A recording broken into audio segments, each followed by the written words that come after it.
পানি কমার সাথে সাথে কুষ্টিয়ার পদ্মা নদীতে দেখা দিয়েছে তীব্র ভাঙন। প্রতিনিয়তই বিলীন হচ্ছে শত শত বিঘা ফসলি জমি। হুমকির মুখে পড়েছে বসতভিটা, শিক্ষা প্রতিষ্ঠান সহ সরকারি বেসরকারি বিভিন্ন স্থাপনা। বর্তমানে চরম আতঙ্ক আর অনিশ্চয়তায় দিন কাটাচ্ছে নদীপাড়ের হাজারো মানুষ। শেষ সম্বলটুকু বাঁচাতে মানববন্ধন সহ বিভিন্ন কর্মসূচি করেও মিলছে না কোনো প্রতিকার।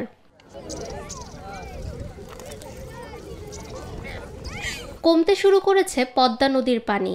গেল কয়েকদিন ধরে কুষ্টিয়ার ভেড়ামারা উপজেলার বাহিরচর ইউনিয়নের মুন্সিপাড়া সহ আশেপাশের 5 কিলোমিটার এলাকায় পদ্মা নদীতে দেখা দিয়েছে তীব্র ভাঙন।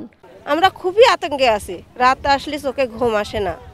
দিনের বেলায় কত টাকা থাকে কখন যেন ভেঙে চলে যায়। এত পরিমাণ খারাপ, মানে নদী অলরেডি আমাদের গ্রামে যে জমি জায়গা ছিল অলরেডি ভেঙে গিয়েছে। অল্প কিছু হলে আমাদের হয়তো বসত ভিটাটাও থাকবে না, আমাদের স্বামী সন্তানের পথে দাঁড়াইতে হবে। নদী ভাঙনে এদিককার জিও ব্যাগ ফেলায়, বারবার ব্যাগ ফেলায়, ব্যাগ থাকে না।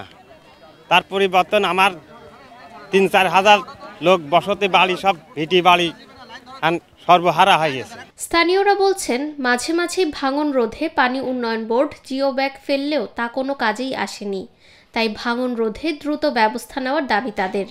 উজিনি বাদাই হচ্ছে প্রথম কাজ, আর আপনারা বাঁচতেছেন ভাইটি নে, তা আপনারা অতি তাড়াতাড়ি আমার এই গ্রাম বাঁচানোর জন্য আমি পানি উন্নয়ন বোর্ডের কাছে বলছি যে অতি তাড়াতাড়ি আমাদের এই নদীটা শাসন করার জন্য আপনার কাছে অনুরোধ করছি, এবং এই দেশের এখন বর্তমান প্রধান যে ইউনূস সাহেবের কাছে আমরা অনুরোধ করছি যে আমাদের নদী অবশ্যই বাঁধার দরকার। আমরা 10-12 হাজার বাড়ি আমাদের একদম ভাঙি সব শেষ হয়ে যাবে।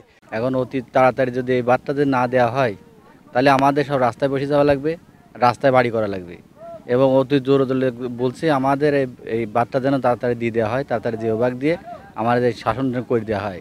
নদীর অবস্থা খুবই খারাপ বেটা, আমরা তো এখানে থাকতে পারছি না। প্রতিদিন ধরেন ভেঙেই যাচ্ছে, খালি কি করবো, আমার তার কোনো উপায় নাই।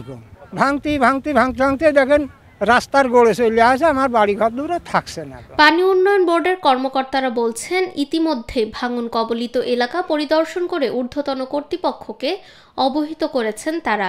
অনুমতি পেলেই নেওয়া হবে প্রয়োজনীয় ব্যবস্থা। আপনি জানেন যে সম্প্রতি সময়ে আমাদের পদ্মা নদীতে পানি নামা শুরু হয়েছে। তো পানি নামার কারণে বিভিন্ন পয়েন্টে ভাঙন সংঘটিত হচ্ছে। ইতিমধ্যে ভেড়ামারা উপজেলা মুন্সিপাড়ায় যে মানববন্ধন সংঘটিত হয়েছে, আমরা সেই জায়গাগুলো সাইট পরিদর্শন করছি। সেই জায়গায় ভাঙনের মাত্রাটা অত্যাধিক বেশি। তো আমরা এই বিষয়ে ঊর্ধ্বতন কর্তৃপক্ষের সাথে ভাঙনের বিষয়ে আমরা আলোচনা করছি। ঊর্ধ্বতন কর্তৃপক্ষের অনুমতি পেলে আমরা জরুরি ভিত্তিতে সেখানে জিও ব্যাগ এবং টিউব ফেলে ভাঙন প্রতিরোধে প্রয়োজনীয় উদ্যোগ গ্রহণ করব। শুধু আশ্বাস নয়, পদ্মার ভাঙন রোধে দ্রুত পদক্ষেপ নেবে সরকার, এমনটাই প্রত্যাশা নদীপাড়ের মানুষের।